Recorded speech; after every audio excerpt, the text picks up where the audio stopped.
This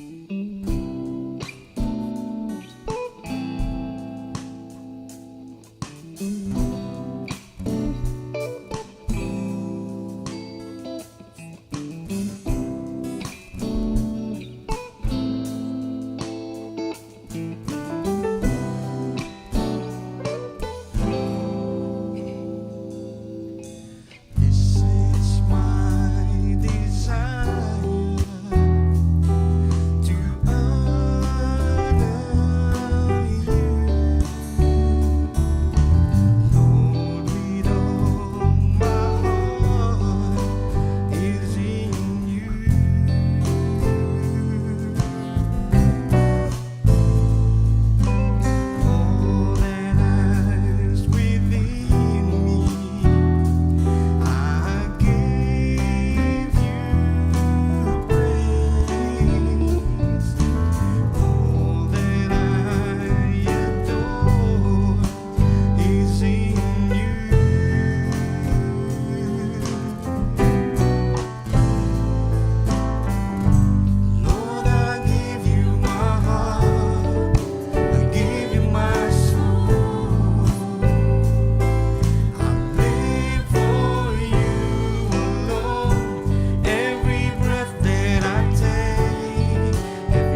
Praise God.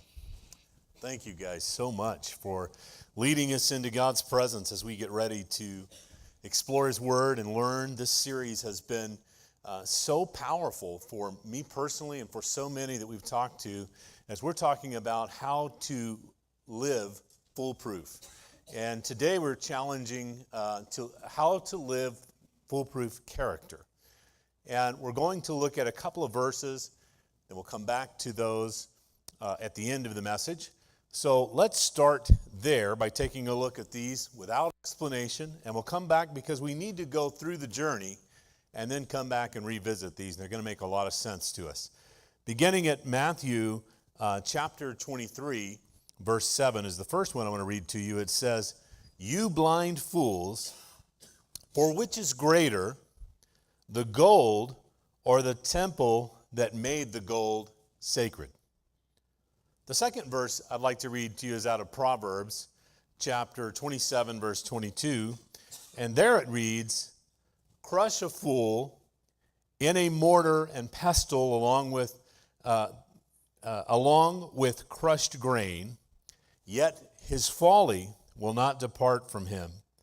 Most of us understand what a mortar and pestle is, but for those who may not, that is the symbol for a pharmacy. That's how they used to grind to get the medications, using different kinds of ingredients that would help us feel better. And back in the days of Jesus, the mortar and the pestle was also used, but a lot of times by apothecaries, those who made kind of perfumes and things like this, and they would crush these various kinds of ingredients together, and they would form the kinds of perfumes and things that were used in that day. So they were familiar with what this meant.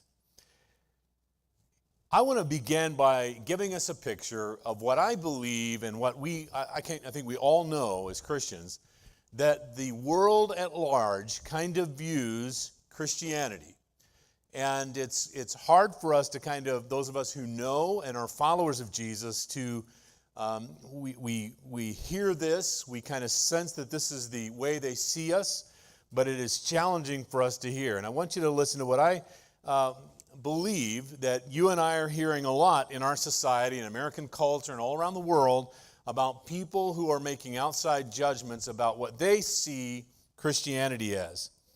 They see it as judgmental, homophobic, moralistic, people who think they are the only ones who are going to heaven, and secretly they relish the fact that everyone else is going to hell. I want to read it to you again.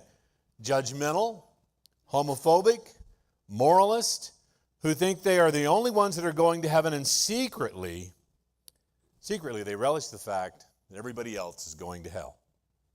Now, you may have been that way prior to becoming a follower of Jesus. That may have been some of your thinking. You certainly are around people who have elements of this, or maybe that's their whole picture of what they think Christianity is really all about. Now, as a follower of Jesus, that hurts to hear that, and that hurts that people think that. And of course, there are some bad examples out there of people who claim to be Christians and are living in a way that is destructive to the message or the name Christianity. And so we understand that there are people who have this kind of a view. And as I said before, at some point in your life, maybe you did.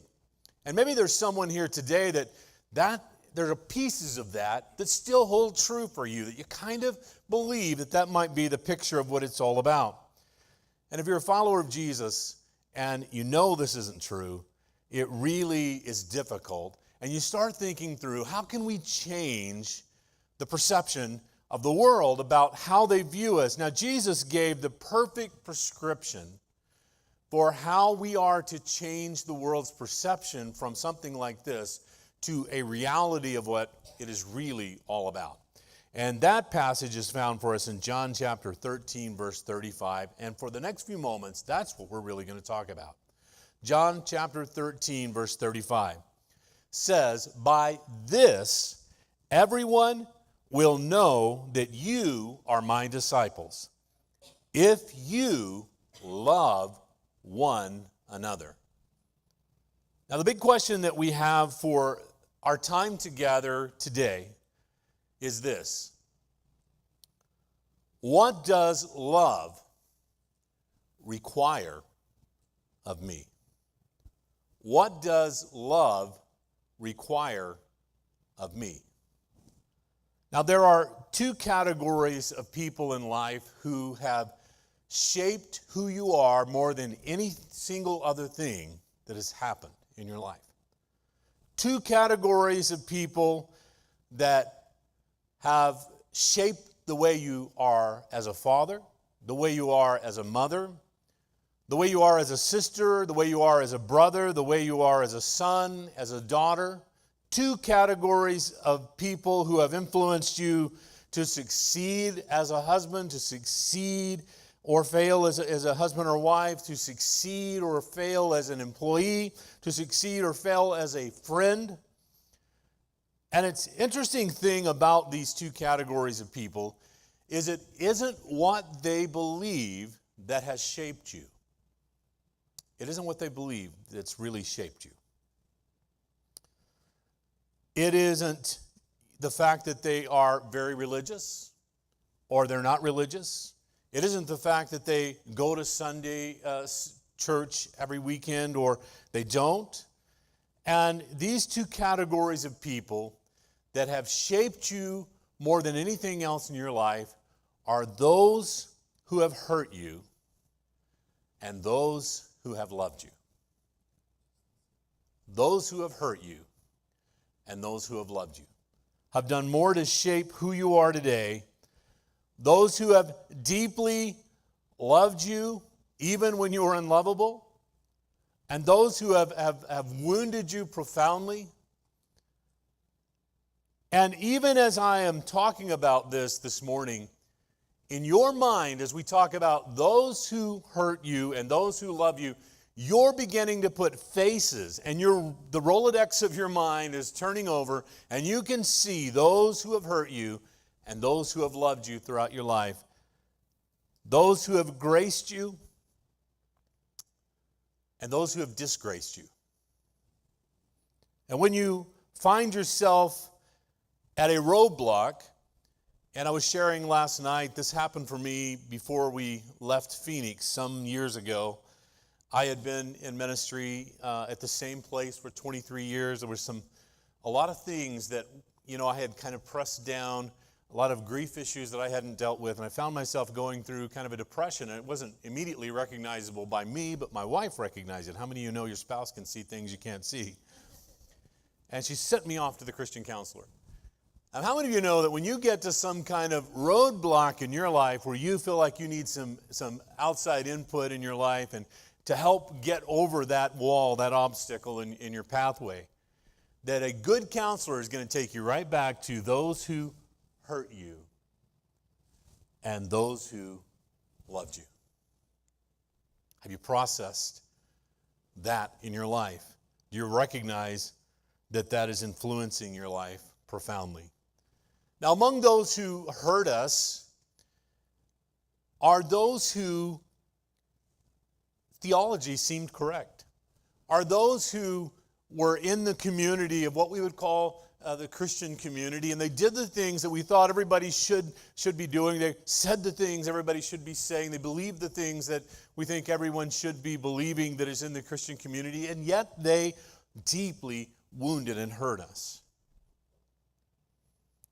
It was said of Jesus that he was wounded in the house of his friends, and I often think that the greatest suffering, the greatest pain that Jesus suffered may not have been the spikes in his wrists, the spikes in his feet, and crown of thorns on his head, the cross, the beating, the scourging that he took, but quite possibly the fact that he was wounded in the house of his friends, where he turned his back on the people that he trusted the most and believed in, and found that they were not what they were supposed to be, and that they wound up hurting and wounding him in relationship. And so we've had people like that in our life. But on the flip side, we've had people whose theology didn't match, and their belief system was not perfect, and some of the things that they did, were suspect, and they are just very human, and yet they loved us. They loved us when seemingly it was impossible for others to love us. They sought us out. and they made an impact on our life. Their theology may not have been perfect. Their belief systems may not all have been intact. But we were shaped by them because when we needed it, they loved us. They touched us. It might have been for you a parent. It might have been a coach. It might have been a teacher. Lord help us, it might have been a pastor who graced your life with love and reached out to you in a time of need and was helpful to you. You see, the way that we were treated has more to do with who we are today than what you believe. The way that you were treated has more to do with who you are today than what you believe. And that's what God was trying to teach us through this passage that we're looking at today. And yet for all of his teachings, it seems like we as humans, somewhere along the line, will move from behavior to belief. From behavior to belief. And we get caught up in a treadmill, so to speak, of this. Jesus taught those who followed him to love. And why this is so important is because the Bible teaches us that God is love. And if we want to live him in this world, we are going to have to love. We're going to have sacrificial love and uncommon love that will be intoxicating to a world that is in darkness, that doesn't know what love is really all about. And Jesus said this would be the primary indicator that you are following me and you are after God's heart if you love one another. And what we're talking about here is a behavior and not a belief, right? I firmly believe in love. One day I will practice it.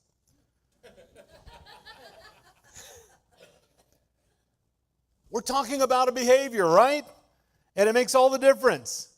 Now the emphasis in our, as we begin to gravitate away from this becomes, about believe. And, I simply want to let you know this morning that we can change the world around us if we will put love into action.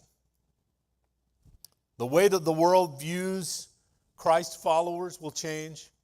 The way the world views the church will change. And the way your family views your character will change if we put actions before our beliefs. And this is what Jesus did not say, okay? He did not say this one. So if you're taking notes, don't write this one down. But he did not say, a new command I give you, that you believe correctly. By this will all men know that you are my disciples, if you believe correctly.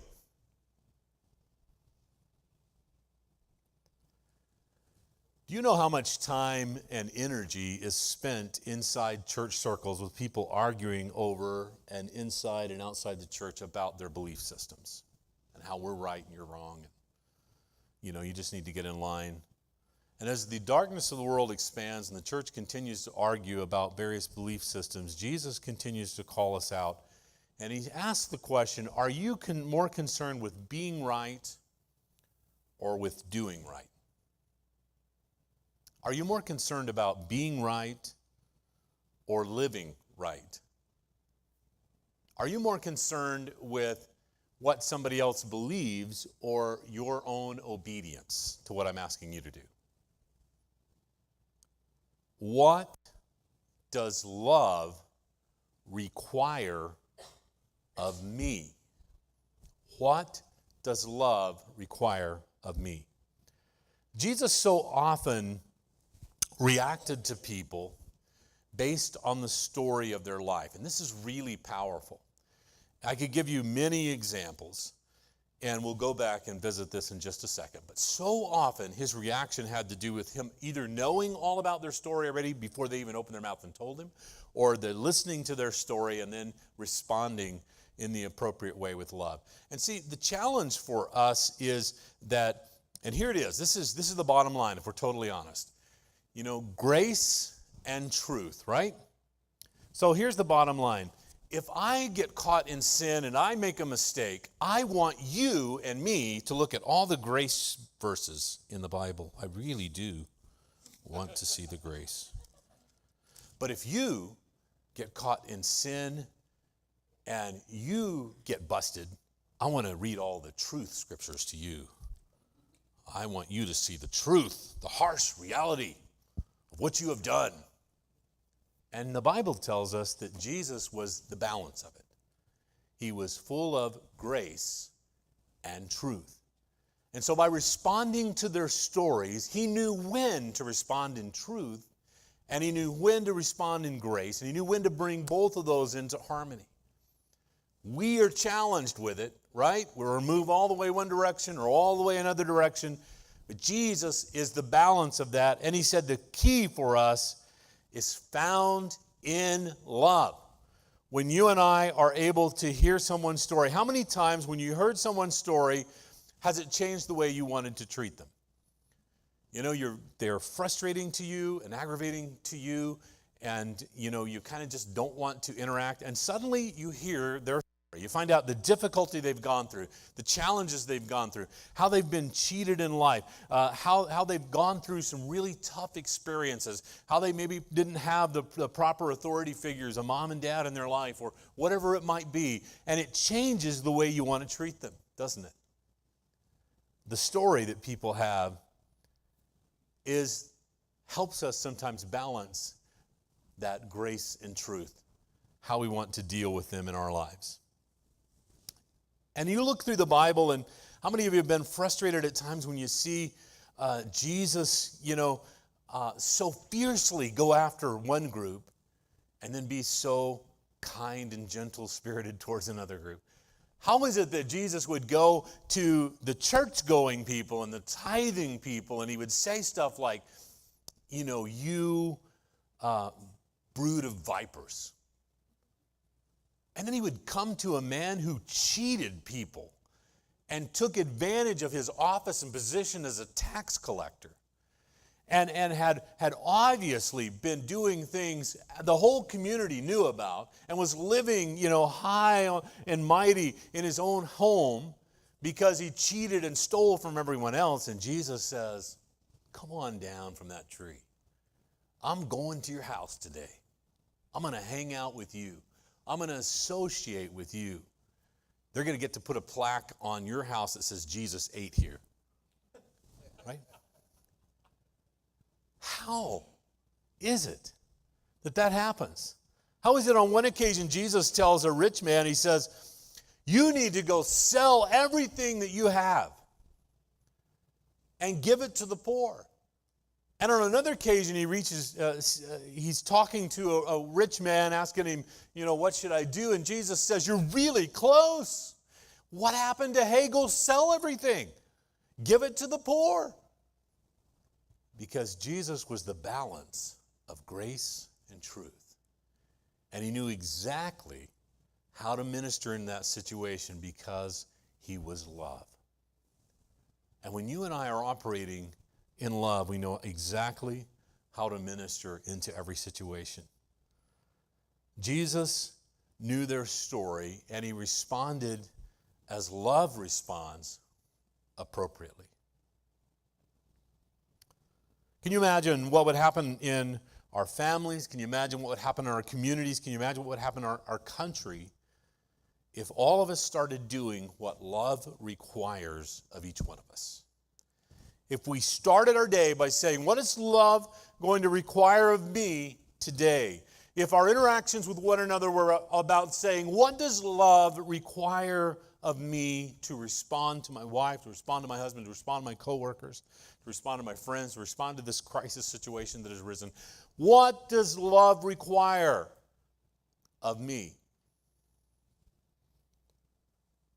I told you we're going back to these verses, Matthew chapter 23, verse 7, and there are two questions with each of these verses that are going to help us clarify what they mean, okay? You blind fools, for which is greater, the gold or the temple that made the gold sacred? And here's question number one. Is it the contents or the character that matters? Is it the content or the character that matters? The fact that we've got the gold, or the fact that we have the character to rule over the gold and dispense it accordingly to what God is saying? Second question, is it what we represent or whom we represent that is most important? Is it what we represent or whom we represent that really matters? That really matters. Which is greater? The second verse, it said, crush a fool in a mortar with a pestle along with crushed grain, yet his folly will not depart from him. And the first question is, do your behaviors lead your beliefs, or do your beliefs make excuses for your lack of behavior? Do your behaviors lead your beliefs, or do your beliefs lead the way and make excuses for why you're not acting? Well, I know the Bible says to love everyone, but when somebody rejects it, it says shake the dust off your feet and move on. And that's just what I'm doing with those people. I'm just shaking the dust. I'm just leaving them behind. Is your beliefs leaving excuses for why you are not acting in obedience to what God has called you to do? Is that what's leading, or are you leading in obedience? You see, in the Old Testament, God told Saul, one of the kings of that time period, who had gone out in obedience to God to do something and didn't do it. He didn't complete it. And God told him through the prophet, he said, what you need to understand is you brought back an offering to me, but not the offering I asked you for. And you need to understand that obedience is better than sacrifice. Obedience is the thing that God wants. David said in the Psalms that God, what you really want is a broken and a contrite heart. You want me to get to the place where I don't make excuses, but I just obey you and do what you've called me to do. The second question is it more important to be right or to live right? Do we want to argue people into the ground and prove them using the scriptures that we have that they're completely wrong? Or do we want to live right among our brothers and sisters in harmony and show love? And maybe they'll jump aboard at some point because they recognize that we're putting our actions and obedience to God ahead of what we want to argue about. We want to live right with those that are around us. So here's our call to action. 3 things that you can do this week that are going to begin to transform the way life goes for you and for your family and for your community and for our world. The first one is don't do anything that will hurt you. Don't do anything that will hurt you.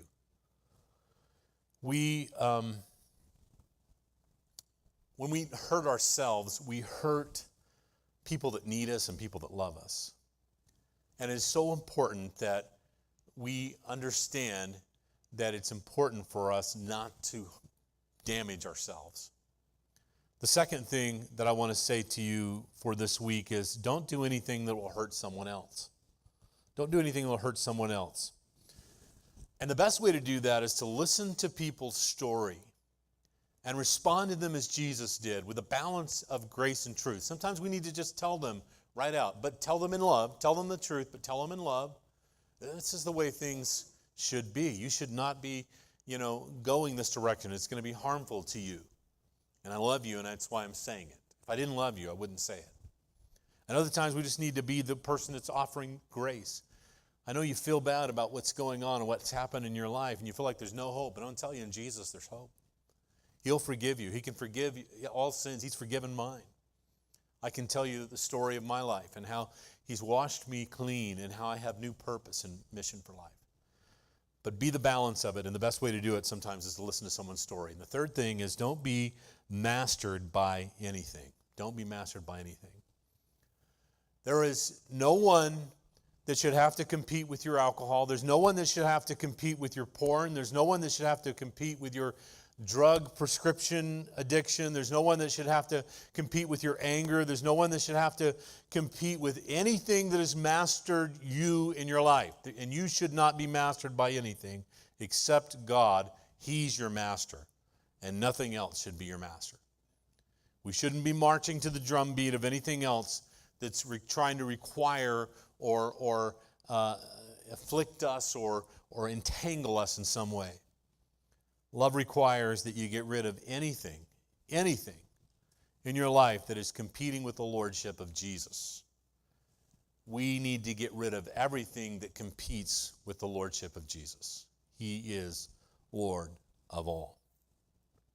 You cannot love as long as you're being mastered. So don't do anything that hurts you. Don't do anything that hurts others. Don't be mastered by anything else around you. Some of you have been listening to the message today, and there's an internal struggle that's been going on, and you've been listening for someone else, and you've been thinking, man, I wish my husband was here, wish my wife was here. I'll tell you what, there's 2 or 3 people that I know that should be here. If they were only here, former spiritual leaders in my life, they really needed to be here. I could just list off people that need to be here. And let me just suggest to you that may be why the perception of the world is what it is about Christianity today, is because we have always been listening for someone else and not for ourselves. My father used to sing this song. I would hear he didn't sing it publicly, but in the car he would sing it, and I don't remember all the words, but I remember this chorus part. It's not my mother, not my brother, not my sister, but it's me, O Lord, that's standing in the need of prayer. It is when we come back and we look at the Word of God as it is intended to be a mirror of us. I'm not reading this to find out about you. I'm reading this to discover me. And to pray God change me.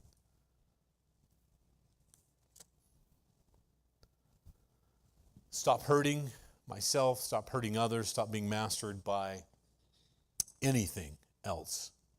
Jesus is the only master.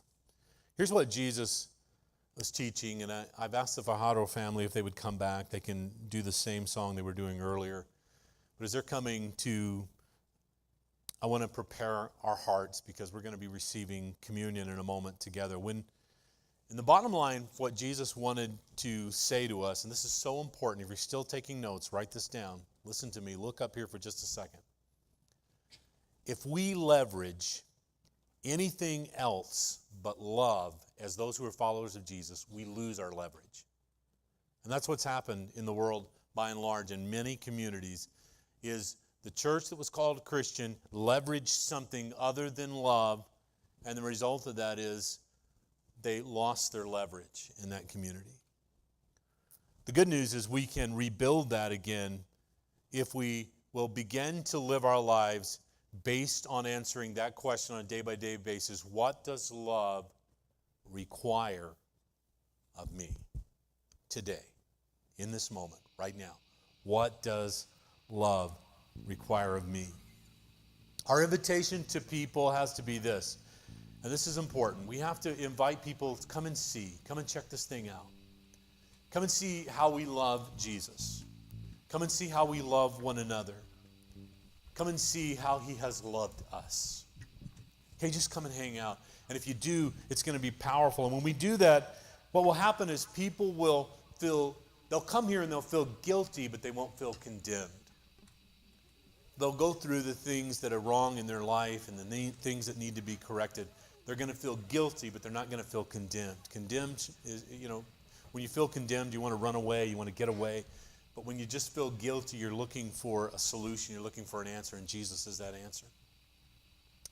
When we do that appropriately, what will happen is people will feel drawn to God and not coerced. Drawn to him, hungry for him. By this, let everyone know that you're my disciples, if you love one another. As they begin to play, the action of God was to send his Son to do what love required for us. Asking the question across the universe, what does love require? And he was willing to send his Son to die for you and I. Are we willing to ask that question this week? Will you stand with me as they lead us in worship?